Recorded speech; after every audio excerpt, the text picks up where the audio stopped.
So just first kind of a brief introduction. I am more of an electronic artist, and I wrote this with my professor Cyane. And our kind of interest is kind of what does virtual reality mean to more of an artistic perspective itself. And so we really wanted to analyze virtual reality through this kind of artistic lens. Um, and when we're talking about virtual reality art, there's kind of two main modes of thinking currently at the moment. The first one is virtual reality as a tool for creating art, and this is things like tilt brush or something along those lines, where you're actually using the headset as essentially like a method to create an artwork. The other option is virtual reality as the actual medium, so you're using things like Unity and whatnot to actually create an artwork that is designed for viewing in a virtual reality headset. And that's more so what we were kind of analyzing within this paper itself. We started out by just looking at a brief kind of like history of virtual reality, but primarily the kind of concepts and ideas that come out of that. And what those really mean for kind of the artworks that are being created in more contemporary times. So this kind of first starts with the stereoscopes in the 1800s, and the first one was about 1838.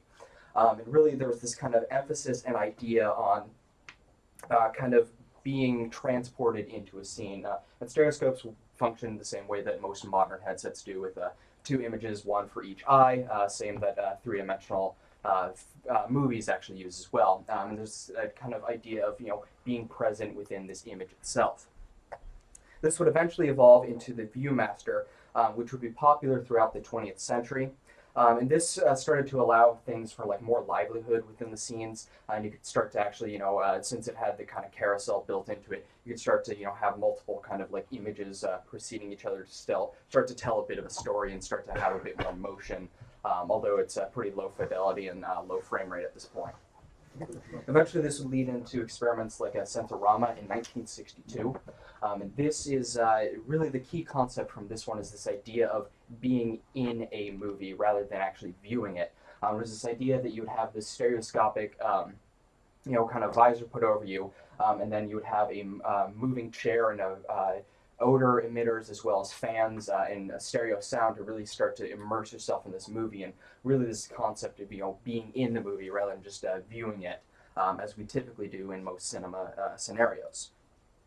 This would eventually lead to kind of an uptake of virtual reality in kind of popular culture with things like William Gibson's Neuromancer and his description of the Matrix within his works and this kind of virtual world that you inhabit, as well as things like Star Trek's holodeck from the Next Generation, and this idea of being in a kind of machine itself and this simulated environment itself. It's also around this time that we start to see a shift from a lot of academic work, and we start to see more artworks actually rise up around this time as well. Such as Char Davis's Osmosis in 1995. And what she was really interested in is this idea of your interaction with the kind of space itself and being present in that environment. And it really just this exploration between the self and the virtual world. And this is uses an actual HMD similar to what we see today with the Rift and the HTC Vive and all of the other headsets that are available. And really there's this interest in redefining what virtual reality is for an artistic perspective. And from a purely technical perspective, it's an assisted simulation of a reality, whether that's mimicking our real world or a purely fictional one. But when you start to look at it from an artistic lens, you actually expand deeper, and there's this idea of creating an illusion and really being present within that illusion itself. And the artwork, virtual reality is helping to kind of create this mental phenomenon that expands beyond the technology itself, and that's one of the end goals of a lot of artistic works of VR. And this comes about by breaking a lot of conventions that we're typically used to when it comes to media and artworks itself. And one of the big ones is the idea of the rectangle. When we are consuming a lot of artworks, it's typically in this form, a flat rectangular plane, whether it's this screen, famous painting, your phone. We're very used to staring at this flat screen in front of us. And those kind of hinted at with the first presentation.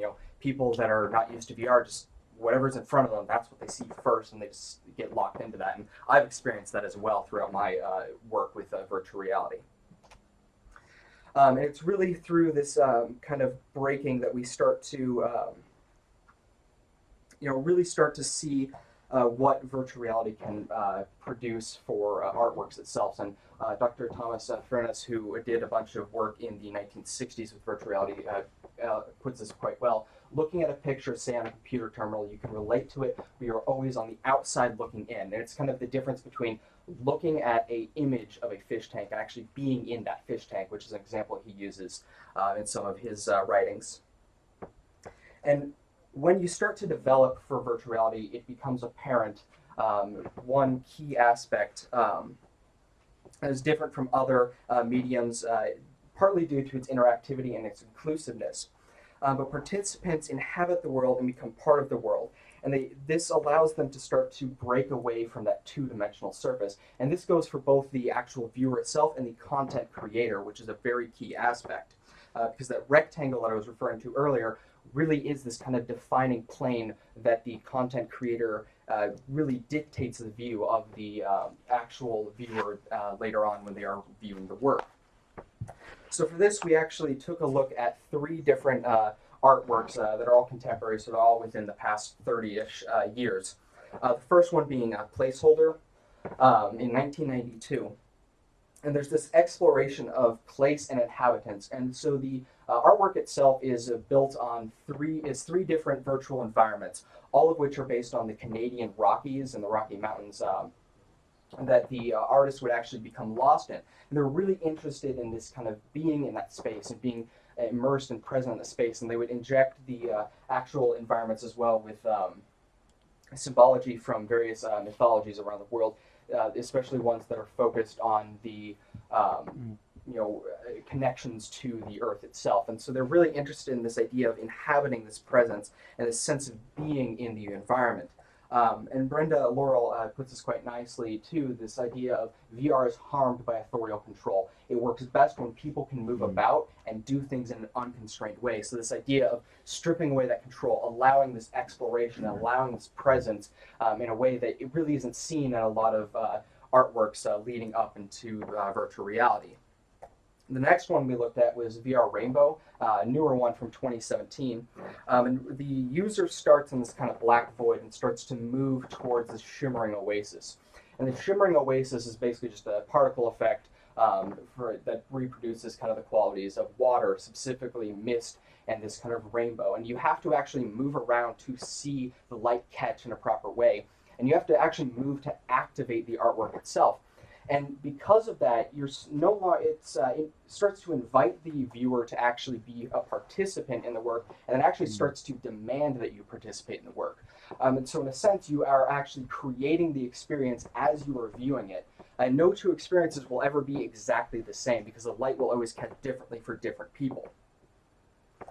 The last one then we looked at is Chalk Room, again in 2017, so again a newer work. This is actually my personal favorite that we looked at. I think it's really, really cool. But there's this, for this one, the idea is similar to Sensorama, but this idea of how do you move through a story? How do you travel through a story rather than just viewing it? And how do you be present within that story itself? So this one is a virtual reality experience where you're kind of surrounded by these chalkboard-like walls themselves, and all of them kind of have these, words and phrases throughout them that'll pop out at you, and randomly they'll have like cryptic phrases that are said as well. And you'll start to actually explore this, and then eventually you'll actually start to find these kind of hidden rooms and hidden interactive experiences. And there's a ton of them built in here, and so many so that no 2 playthroughs will ever actually be the exact same. Every single time you're going to be creating a new experience for you and start to create your own experience as you're playing through this artwork itself. And Lori puts it very well in an interview that she had. Chalk Room is a library of stories, and no one will ever find them all. So really, this each experience is unique to the individual, and then people forget to look up and back and around because they are so oriented to stereo and things in front of us. So breaking away from that rectangle, this idea that we are so hyper-focused on this flat rectangular screen, the stereo sound around us, that we are conditioned to view a lot of works this way, whether it be artwork or current media. There's an inherent difference between, putting on Iron Man's suit and playing an Iron Man VR game and watching an Avengers movie. And so really that brought us to kind of two main conclusions. The first one, that VR artwork is really challenging a lot of the roles of both the content creator and the content viewer, and that virtual reality, we have a lot to learn about how to create artworks and what those will mean. And traditionally, the content creator is very, very focused on this: I am dictating your view. You will view the work from a single point. Now, that's not entirely true. There are some cases, such as with performance art and installation art, where that's already been experienced. But from a grand scale, a lot of artworks is this flat rectangular plane, and you are viewing it and then interpreting it from that one viewpoint. But as was mentioned earlier in some of the other presentations, with virtual reality, you can't really dictate that viewpoint. You start to actually move around, and as you're moving around and as you're dictating your own view while viewing it, you're creating your own experience of the artwork. So you're stripping away that authorial control, and you're starting to create your own artistic experience. And the kind of roles of the content creator and the content viewer are starting to flip to some degree. Thank you. If you're interested in contacting me, my email's up there, and then both of our artistic websites are up there if you're interested in checking out either of our works.